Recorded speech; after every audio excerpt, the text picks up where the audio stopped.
ये कहानी 18वीं सदी के भारत के एक छोटे से गांव सुखपुर की है। इस गांव में परंपराएं गहरी जड़ें जमाए हुए थीं और उनमें से सबसे कठोर थी सती प्रथा। सती प्रथा का मतलब था कि अगर किसी महिला का पति मर जाए तो उसे भी पति की चिता पर जलकर अपनी जान देनी होगी। इसे समाज का नियम और महिला का सर्वोच्च धर्म माना जाता था। इस प्रथा के पीछे का उद्देश्य महिलाओं को देवी के रूप में पूजा जाने का भ्रम देना था, लेकिन वास्तव में ये प्रथा उनकी इच्छाओं और जीवन को खत्म कर देती थी। इस गांव में रानी नाम की एक शिक्षित और साहसी महिला रहती थी। रानी ने इस क्रूर परंपरा के खिलाफ लड़ाई लड़ी और अपने साहस से पूरे समाज को बदल दिया।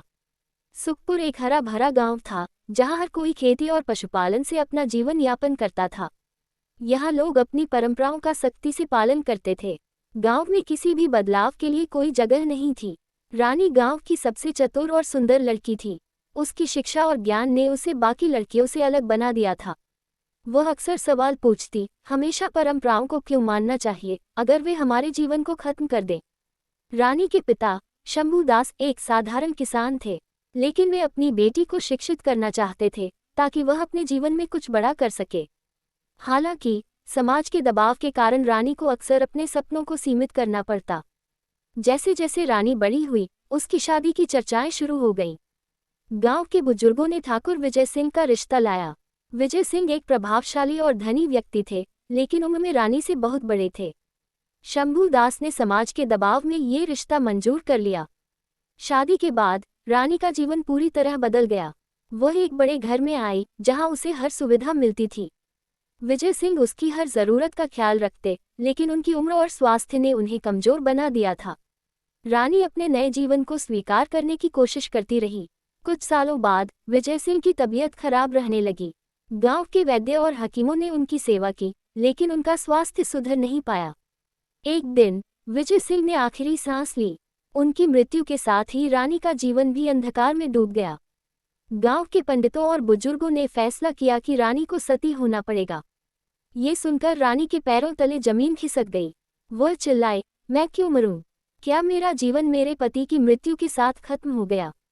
लेकिन गांव के लोग इसे परंपरा कहकर चुप करा देते। रानी ने हार मानने से इनकार कर दिया। उसने गांव के लोगों से कहा, अगर यह परंपरा सही है तो बताओ, क्या भगवान ने महिलाओं को सिर्फ इसलिए बनाया है कि वे पुरुषों के साथ जल जाएं? उसकी यह बात सुनकर कुछ युवा उसका समर्थन करने लगे। रानी ने अपने समर्थकों के साथ राजा के दरबार में जाने का फैसला किया। गांव के राजा हरिश्चंद्र अपने न्यायप्रिय स्वभाव के लिए प्रसिद्ध थे। जब रानी उनके दरबार में पहुंची तो उसने साहस के साथ अपनी बात रखी। उसने कहा, महाराज, ये कैसी परंपरा है जो महिलाओं की जिंदगी छीन लेती है? क्या हम महिलाओं को जीने का हक नहीं है? राजा ने रानी की बात को ध्यान से सुना और सती प्रथा की सच्चाई को समझा। उन्होंने तुरंत इस प्रथा पर विचार करने और इसे रोकने का आदेश दिया। राजा के आदेश से गांव में सती प्रथा पर रोक लगा दी गई। लेकिन बदलाव आसान नहीं था। कई लोग अभी भी परंपराओं को सही मानते थे। रानी ने महिलाओं को शिक्षित करना शुरू किया और उन्हें अपने अधिकारों के लिए लड़ने की प्रेरणा दी। गांव की औरतें, जो अब तक चुप थीं, रानी के समर्थन में सामने आईं।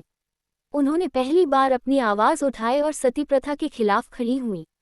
धीरे धीरे ये प्रथा खत्म हो गई और महिलाओं को एक नई आज़ादी मिली। सती प्रथा के अंत के बाद सुखपुर में महिलाओं की स्थिति बदलने लगी।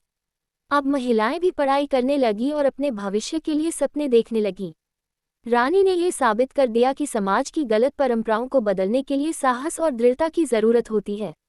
रानी की कहानी न केवल महिलाओं के लिए प्रेरणा है, बल्कि पूरे समाज के लिए एक सबक है।